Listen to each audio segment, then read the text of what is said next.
welcome to our very special session on how do we help our parents and children to reduce stress in preparation for exams.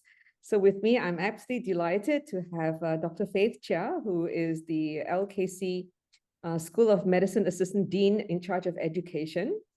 And she herself has taken numerous exams to become a medical doctor and then subsequently a resident and a specialist and senior consultant. And with her are her two lovely children. So hi everybody and happy National Day. I wanted to say that we are patriotic Singaporeans, but we are in Hong Kong because we have to visit my mother-in-law who's not that well. And yes, but we're really happy to join everybody today. So first of all, it's about making ourselves aware of how do our children or even ourselves can best perform. So one is to have a sense of accountability, that we are taking ownership of our own outcomes and our own future, not our parents, not our bosses, but our taking ownership of whatever outcome we would like to have in life, whether it's at work or with regards to taking exams. And we will all feel a bit anxious whenever we are put to a test or we are being asked to perform or sitting for a major exam. So what's important is for us to have psychological safety in order for us to be the best performing zone, which is called the learning zone. And that we know that no matter what the outcome is, that we are going to be okay. And that we will have the support and love and the safety net that's there to catch us or to celebrate with us, whichever the outcome may be. Now, if there is no accountability on our part, there will be very little motivation. And some children have parents who say, it doesn't matter what you do, even if you don't want to work, it's okay. Even you can't earn a living, it's all right. We're here to support you. Now, that is not a healthy situation to be in. And they can be then in a very bo-chup, right, sort of attitude, which would then lead to not a very healthy life going forward because they'll be then dependent on their parents all the time. So we also don't want our children to feel that if they don't do well, we're not going to love them or we're going to love their sibling more, and that would be putting them in a very unhealthy anxiety zone. So it's really important for us to provide the safety net and also the support as well as the celebration for whatever the outcome is. So Faith is going to talk a bit more how she implements it now with her two girls. So there is a chance that a lot of parents, when they are short of different creative approaches, that they just keep repeating, have you studied? Have you done your homework? Why are you not studying? Why are you watching the TikTok? Or why are you not at your books? So this is what we call nagging. And nagging is a terrible abuse because it sends the person who's receiving all the nagging crazy. I'm sure if you ever been nagged before, it was not enjoyable time to be in. So I would like to urge all parents to stop nagging. It doesn't help the child's ability to do well and certainly makes their journey feel terrible. We really should be encouraging our kids to be curious, to be adventurous towards learning because it's 15 years of their life. So don't make it a journey that they find it to be torturing. Hitting or screaming a child is very harmful. We have been seeing youth who come to us and they had been hit before, they have been caned, they have been locked up in a dark room, and this has caused tremendous amount of trauma that results in them having psychological issues. And they have emotional imbalance, and this affects their future relationship and even their own self-esteem. So please do not indulge in hitting or screaming. If you need help to regulate your emotions, come and take a mindfulness course or come and see us for counseling and be supported. So I'm going to start with a few techniques and I'm going to make it a bit fun because it's going to be for younger children, and even when we are older, we can still use this technique. So this is called bunny breathing. Now, if you have seen rabbits before, they actually have short breaths. So bunny breathing is you breathe in 3 times short and then breathe out 1 long breath. Are you ready to try it? Parents, please join in. Ready? Breathe in 3 times. Breathe out a long breath. So really focus on that breathing. Breathe in 3 times. Breathe out a long breath. Do it again. Sniff, sniff, sniff 3 times. Breathe out a long breath. Now, how does it feel? Hannah, did you try that, Hannah? How does it feel? Maybe you might want to say a few words. How did that feel for you? It made me very like I forgot about most things because like I was focusing on how to breathe. Yeah, thank you. Okay, now let's try the next one, claw breathing. So we all have hands and fingers. So what claw breathing does is that when we breathe in, we're going to open our claws. And then when we breathe out, we're going to close our claws. But you find it the other way works better. You can breathe in and open your claws or close your claws and breathe out. You try either way and which one works. Sensing the opening and closing of your fingers.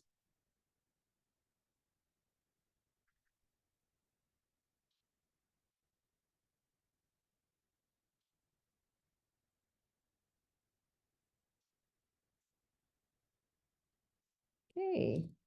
Sarah, did you try that one? Yeah. How did it feel when you're focusing on your hand opening and closing as you breathe?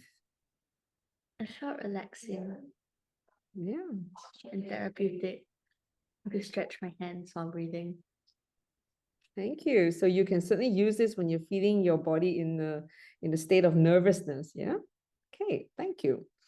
And the third one is tummy breathing. So tummy breathing is putting your hands on your tummy and sensing the rise and fall of your tummy.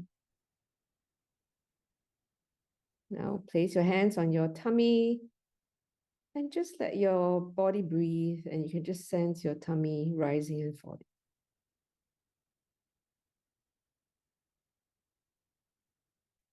You can use this technique as well to help you fall asleep at night by just closing your eyes and focusing your tummy rising and falling. So afterwards, you're going to be treated to being led by the girls on the practices that they do. So you might actually get the repeat of some of these practices. And head massage. Now, instead of you having to go anywhere for a head massage, I like to now invite you to take the 2 fingers, put it at the sides of your temple, and just give it 3 presses.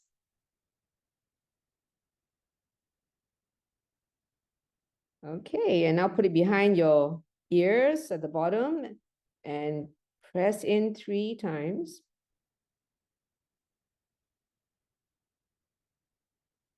And now on your side of the nose bridge and press it down 3 times.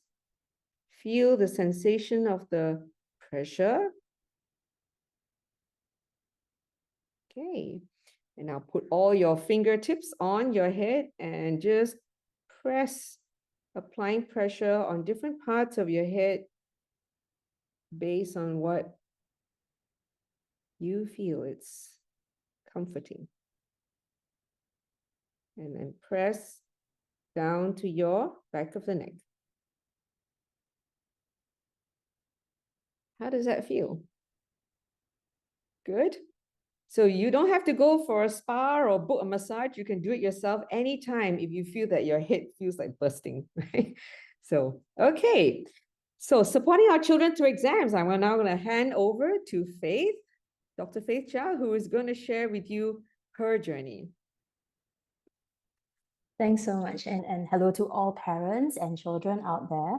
Like I said, I'm a parent, but I'm undergoing on-the-job training as well. It's not like I have, had 5 children have undergone PSLE. I only have the one and she hasn't even gone through it yet. But Angie and I have been working for many years now in supporting actually the junior doctors as they go through very stressful training as well as exams. And I had just chatted with her and I said, it would be so nice if we taught some of this to the children when they are young, like when they're undergoing PSLE, so that they can calm themselves. And we thought this was an opportune time, especially since orals are coming up next week. And I think some of the children, when you're sitting there in the exam room waiting to be called, the anxiety really comes up really quite high at that time. So I thought I'd start off with just this comment about the stress curve. Thanks so much, Angie, for moving to the next slide. And Angie spoke about this in a slightly different way when we talk about psychological safety. But I put this up here because I wanted to say that the outcome that we're trying to strive for is not to have no stress, because we do need some stress, and some stress is good. If we look at that curve, and it's very much like what Angie showed just now, if you don't have enough stress, you kind of get very apathetic and a little bit bored about what's happening. And there's this certain amount of stress, whether it's before exams, before competitions, or before any performance really, that allows us to do our best for that time. I think for anybody who has had this experience before, practicing to either perform or practicing even to give a talk or something like that is not the same as when you're actually doing it in front of everyone because of that whole environment. But of course, we don't want people to go all the way to the end where there's a constant high level of stress that makes people feel really tired and burnt out and exhausted about the whole thing. And as Angie said right at the beginning, for those of you who logged in at the right at the start, preparing for PSLE or any exams is not a 1 week thing. It's actually quite a long period of time. And we want to be able to maintain a very healthy amount of stress as well as balance during that period. And really, this is not just about PSLE. These are all tips and skills for their entire life, because this will not be the end of their exams. It's just the start of the things that they need to do. So I put together a couple of tips, and I think they're very, very practical. We can go to the next slide, Angie. Thanks so much.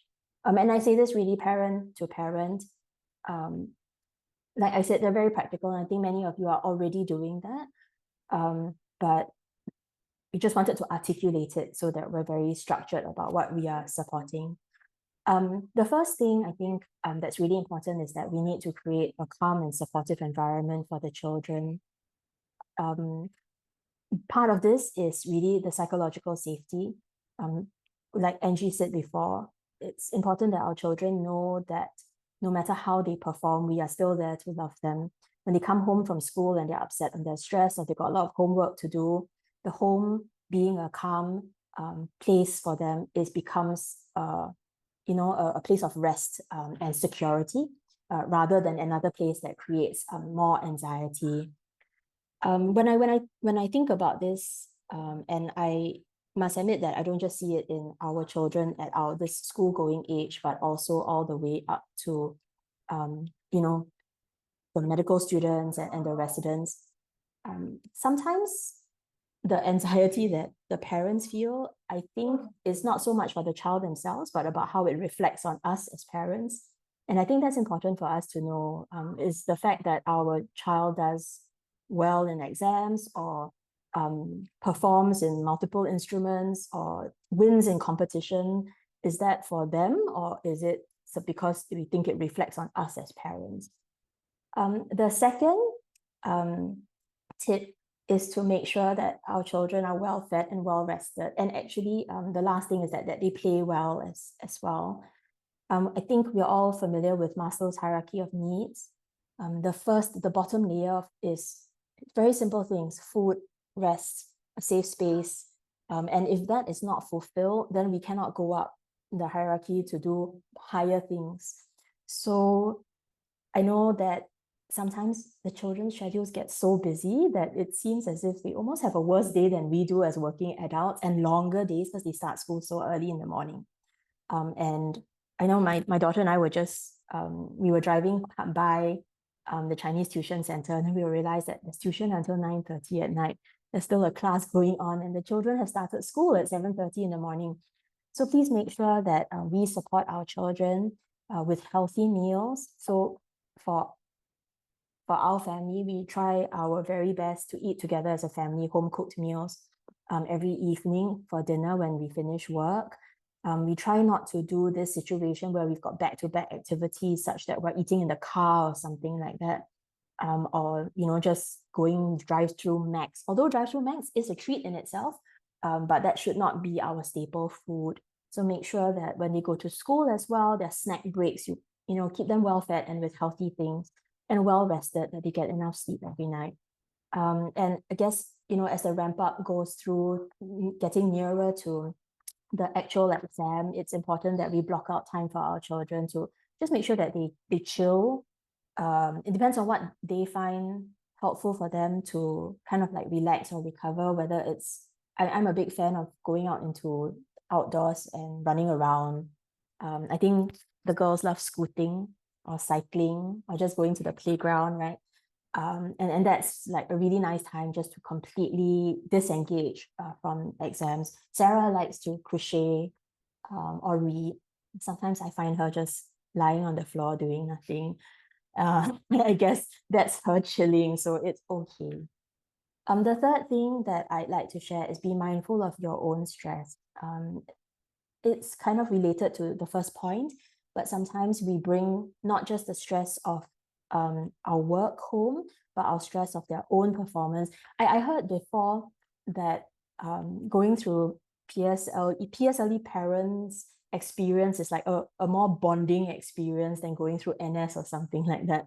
And I sat at a meeting with another colleague last week who also shared like, oh, I'm so stressed because PSLE is coming up.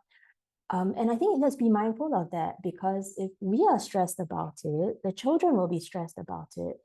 And that's where when we talk about mindfulness techniques, it's not just for the children, it's for ourselves, because we have to be aware of our own emotions, be able to self-regulate, and hence the mindfulness techniques works for everyone in the family as well.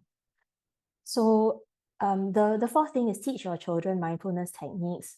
My girls we have been practicing together since they were very little. I think since the time you were in kindergarten.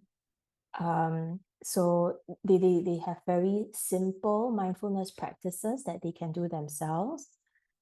It's never too late to start a mindfulness practice, and I see it in two ways. One is for the long-term growth as well as preparation. But the other time when mindfulness is really helpful is during the exam itself, or just before or in the exam. And I think later on we'll walk through some of these.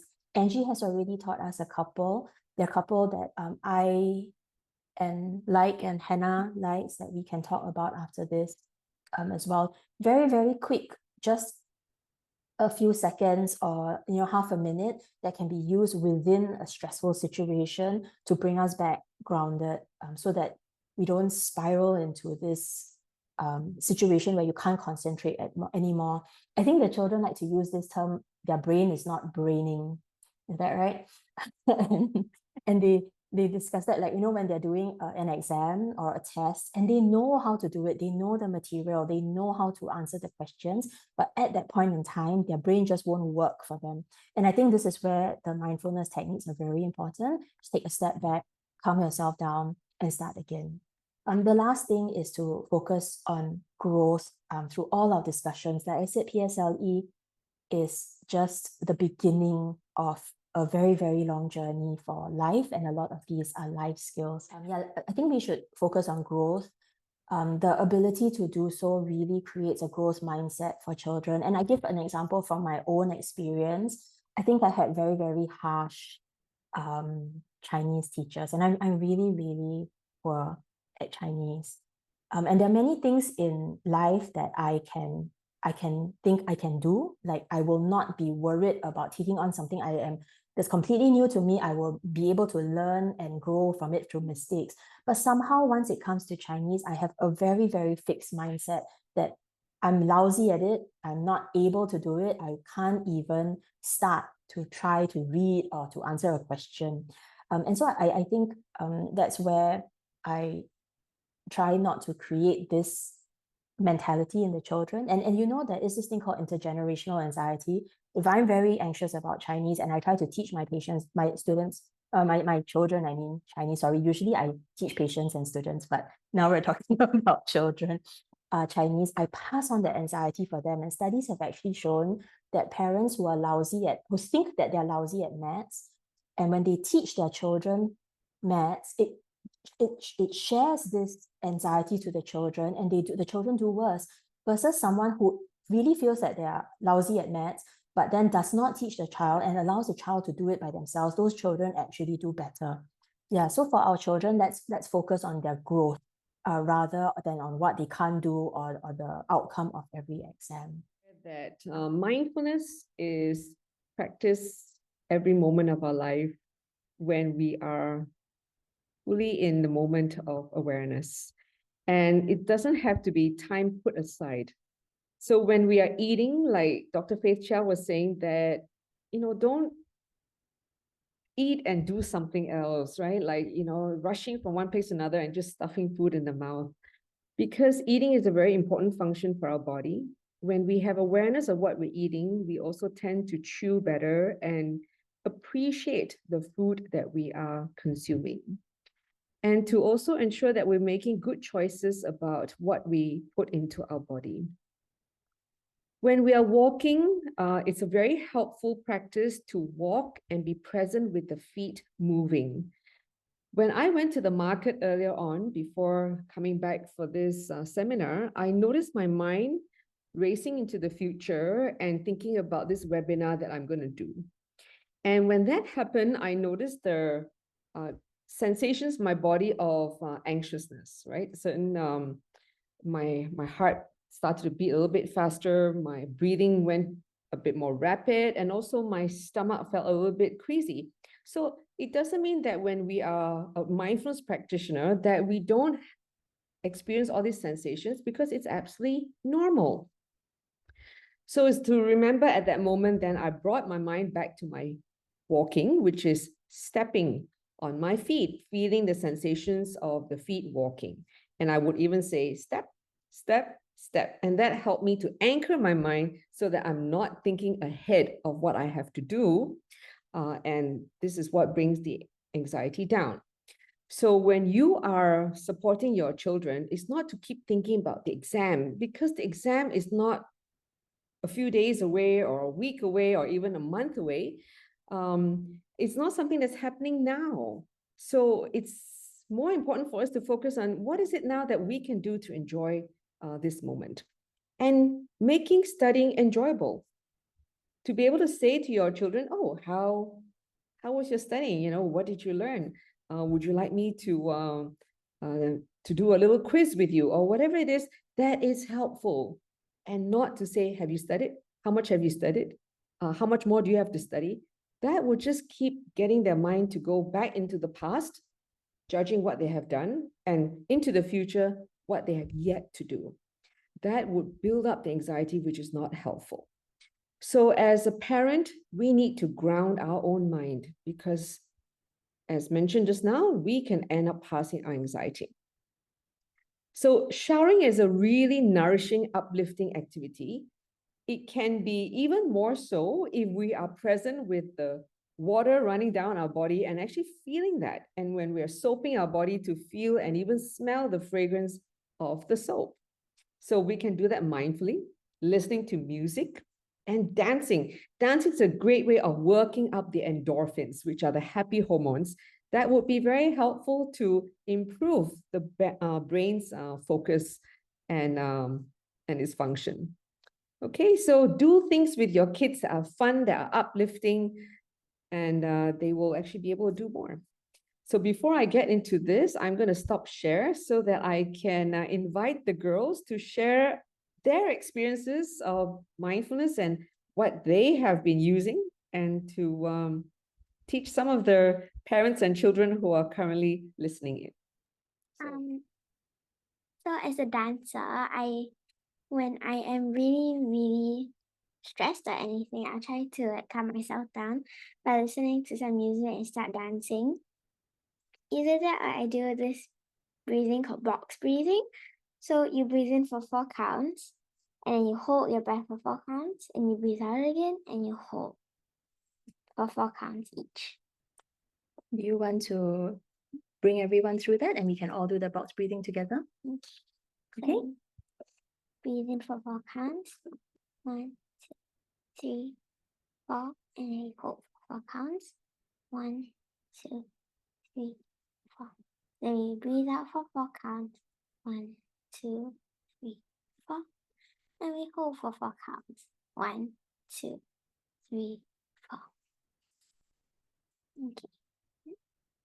Nice. I also like to do belly breathing. So I breathe into my belly for 2 counts. So 1, 2, and then I breathe into my chest. 1, 2, again, and then I breathe out for 4 counts.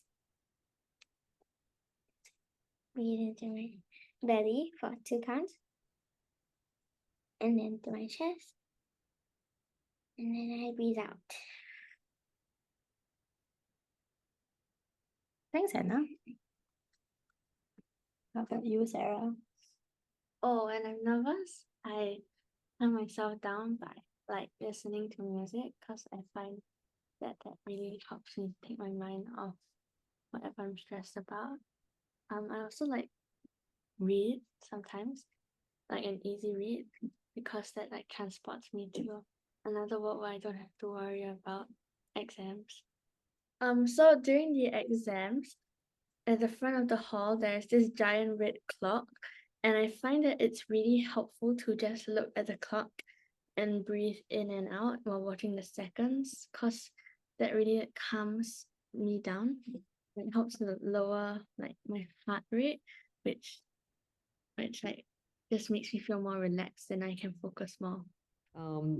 Watching a clock in an exam hall is very useful because there's nothing else to look at except your pen and paper, and usually that reminds you of exams. So when you can focus on something else, that's a very clever practice. So Faith, how do you support your children apart from feeding them well? And what are the things that you don't do? And what are the things that you often do to help them calm their nerves and focus on being? So, well, I was thinking about when you were talking about psychological safety, and now you will see that both girls are hiding in the chair behind me and then peeking their heads out now and then. And I was thinking of a story about how a long time ago, one of my friends told me that she was shocked that Sarah didn't know what a cane was. And that was because we just never had one or used any physical sort of means of discipline with the children. And I think that's really important. It's really very, I think very sad that we still have children who come to school either caned or physically punished because they didn't do well in exams. And like you said, Angie, I think that trauma will stay with them for many, many years of their life. Yeah, so I think in terms of things that what I don't do, I'm definitely not perfect, but I'm not that naggy, am I? Maybe. Maybe. I think yeah, so part of it is that I try not to helicopter parent. I tell Sarah a lot that I've passed my PSLE and this is hers. And it's really the motivation has to be hers about what she wants to do about it. I must admit that every now and then I get some catastrophic thinking like, oh my goodness, she's going to fail everything because she's lying on the floor every day doing nothing. And I haven't been a good mom. I've been terrible. I didn't sign her up for tuition when she was younger, like all her friends, and that sort of ideas come through. But then I realized that that's all in the future, right? And it's not where I want to concentrate upon. And I think we just focus on what we can do now. Yeah. So aside from, like I said, feeding them well, making them go to bed early, we also really try to make sure that we have enough time because life is not just about exams, life has to go on. And we do other things, whether it is that we're going for concerts or we're going to the playground, or just having some time to do nothing or watch a movie together on Netflix. I think that keeps our structure such that it's not as if the whole year is just revolving around PSLE. Yeah.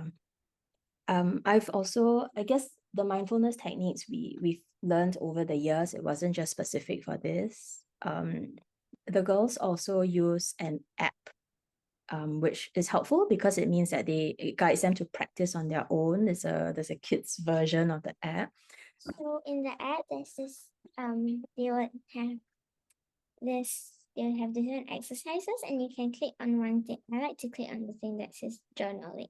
So they will ask me some questions, and I can always feel free to refresh the questions. And once I answer those questions, I feel like I've let go of the weight that I have been carrying. We've tried to do is keep a gratitude journal as well. And I think that's not just specific for exams, but in general for life, to have this practice of gratitude for simple things that happen every day is important as well. Yeah. I like to teach my residents as well as my colleagues when I do these courses in the hospital. I teach a slightly different mindfulness technique, which I think that is actually helpful for students as well. It's called STOP.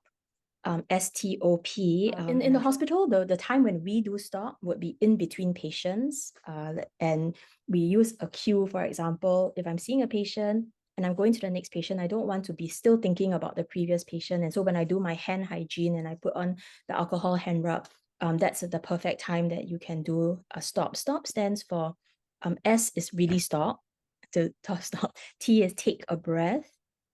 O is to observe, and the observation is firstly your own feelings, and that could be, am I still thinking about what's going on in the past, or observe things around you as well. Before P is proceed. So it's really quick. It's just a couple of seconds, and I thought it's actually quite useful for, because in oral exam, the students, which is the thing that's coming up next week, right?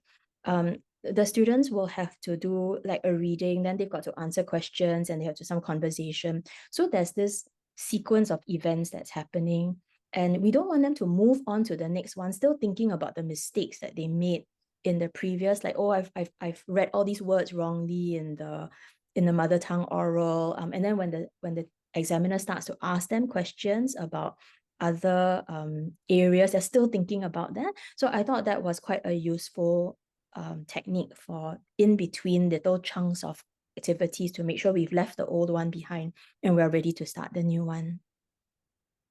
Thank you, Faith, and thank you, Sarah and Hannah.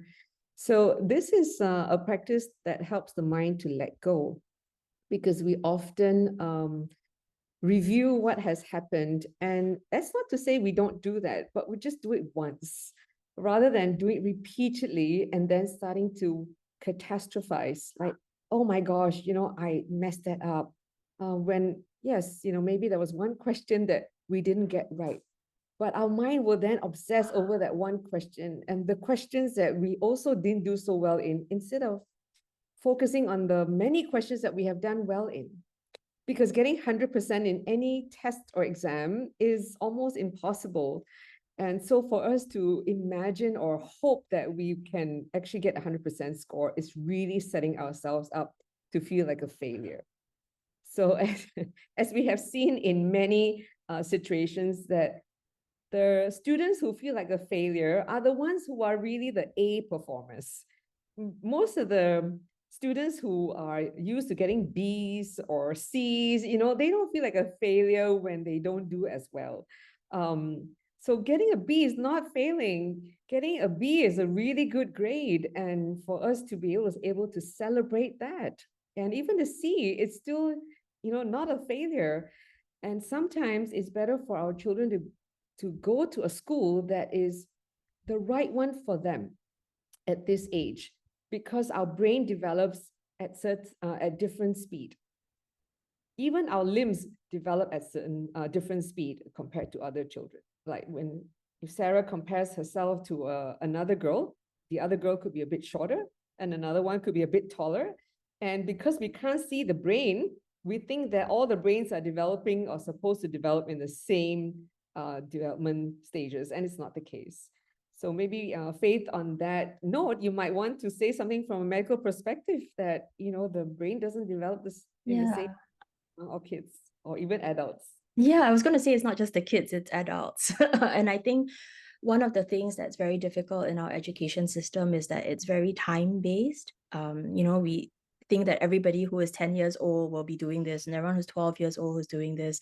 And it's not just for the school, it's even when we go into university or into training, there's an assumption that everybody will proceed at a different time. And I think we want to accept that everybody has a different trajectory. Some people will get there earlier, some people will get there slightly later. And hence, I think that point about like we focus on the growth rather than on the actual end point. I'm reminded of this. One of my classmates posted this meme that I think was really quite it was very funny, and she put a picture of this like beautiful high-heeled shoe, and she said, forcing your child into the top school or whatever it is that you want them to, either through DSA or through really pushing for the exams. It's like wearing this beautiful high heel shoes, and you think it looks nice, but if you're going to wear it for the next 4 to 6 years, there's going to be a lot of pain. And so you should do what is best for your child and not what looks good on the outside. Yeah, indeed. So when my kids were doing PSLE or the exams, I always remind myself, I am not the one taking the exam. They are. And they have to own the outcome. And if they want a certain outcome, they work for it accordingly. If they need my help, whether it's to pay for tuition or if I was in any position to assist them in some of the questions they have, which I probably wouldn't be because the whole curriculum is so different, then I will do what I can. But they have to own their journey in life. And so whatever outcome decisions that they take, whether they want to slack or whether they want to put in more effort, it's up to them. And that way we give them the psychological support as well as the ownership, the accountability, and their own self-motivation that they want to do well. It's not because they're doing well for their parents. Certainly not for me. I work on my own efforts of what I would like my life outcomes to be, and they have to do the same for theirs. Yeah, I have a patient who actually allowed her son to fail one of the years and repeat the year in primary school. And I thought that was immensely courageous. I don't think that I would have been able to do that. I would probably have tried my best to intervene.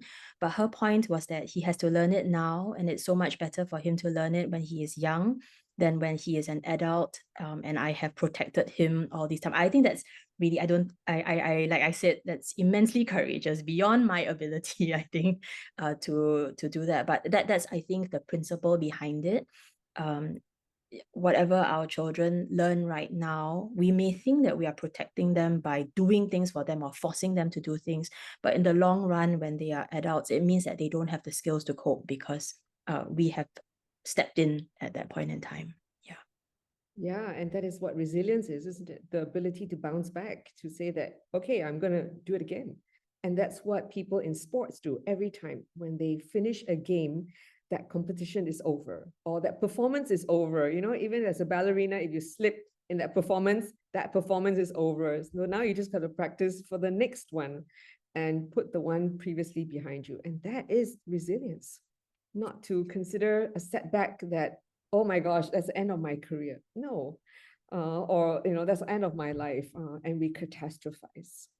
Yeah, Hannah is smiling because she just went through national school games. She plays tennis for the school.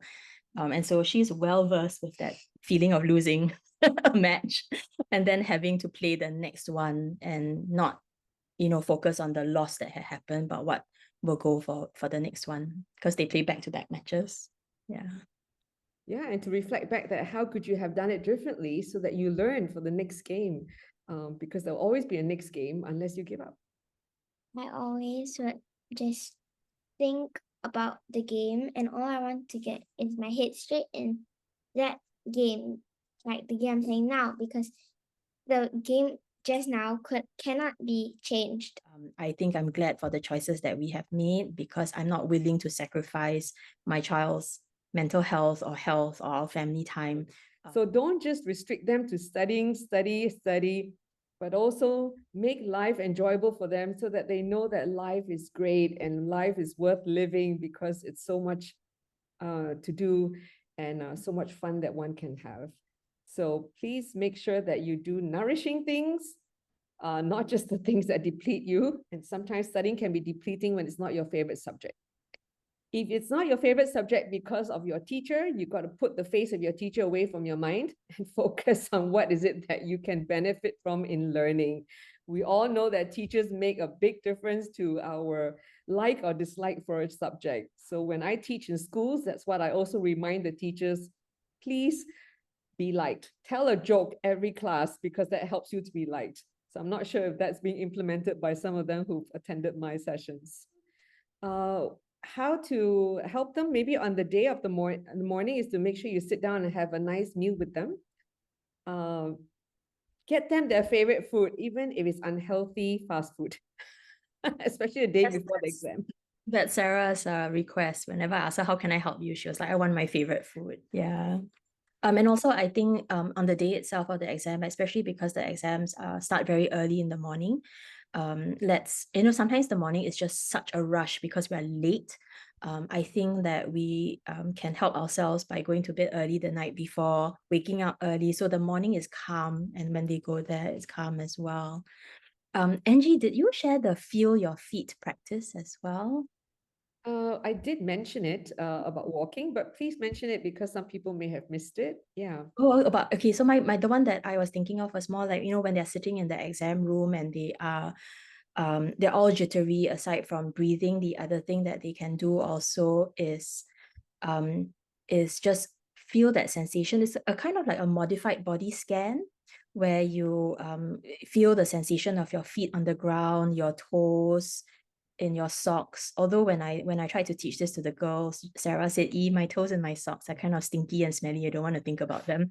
But just feel your toes and your socks through your shoes. Imagine yourself grounded in part of the whole ground, so that you feel this feeling of calm and groundedness. So that's another thing. If breathing is not something that you feel your child may not be able to do. Yeah. And what is also helpful is not to try to make them eat a healthy breakfast in the morning of the exam. If it's a bit of high sugar, high carbs, high sugar, it's actually fine. And if they love chocolate, get them something that's chocolatey in the morning to help them to have a happy mind in the morning of the exam. It's not about, eating your egg and stuff like that, which is bland and it's not really exciting for the mind, because what we want is endorphins to pump, right? Because when we have serotonin and oxytocin and all that, then the kid is energized just as you're going in for a game or a competition.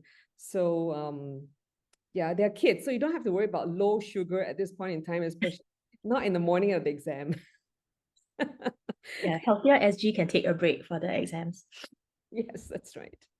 Okay, if you're all game, let's do a quick body scan, and you can use this as well and use the audio guide to guide you anytime. So let's just sit, just straighten our back up if you're slouching and closing your eyes, dropping your attention to your body so that you are fully aware of your posture.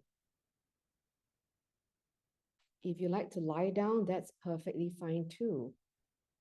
And check that your head, your neck, and spine one straight line. And dropping your attention to your body and just noticing, are there any sensations, whether it's pleasant or unpleasant. And to be okay, to be accepting of whatever this body is experiencing. And then we're going to do an 8-part body scan. So first, drop into your feet, sensing your toes. You can wriggle them so that you really know where your toes are. Feel the entire foot in each of the footwear or socks that it may be covering your foot. Or if there's nothing covering it, how does the air feel around the skin of your feet? And now sense the bum on the chair. Your bum is on the bed. You can also notice what the texture feels like. Is it soft or hard under the bum? The third part now is to scan up your back, noticing the spine that's holding up your back and the muscles along the spine.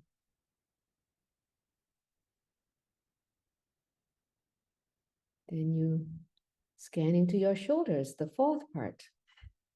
And if there's any tightness or tension in the shoulders, gently move them, shift them around, release the tension in the shoulders. Fifth part, drop into your hands, noticing where your fingers are and if they're feeling a bit clenched or tight, open and release the tightness and tension from the fingers. Now shifting to the abdomen, feeling the breathing movement in your abdomen. And then your chest, the seventh part. Feeling grateful your body knows how to breathe. And the eighth and the last part is your face. Noticing your jaw. Is it tight or relaxed? Your cheeks, your forehead. And now just expand your awareness, your whole body again, and sense the body breathing.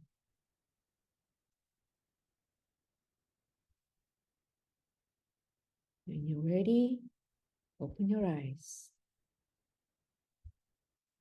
How do you feel now after the short body scan? So this is training your mind to be where your body is. And whenever you notice your mind has wandered off, it's perfectly normal, and just bring it back to the next part of the body. So I use this as an 8-part body scan because it's much simpler.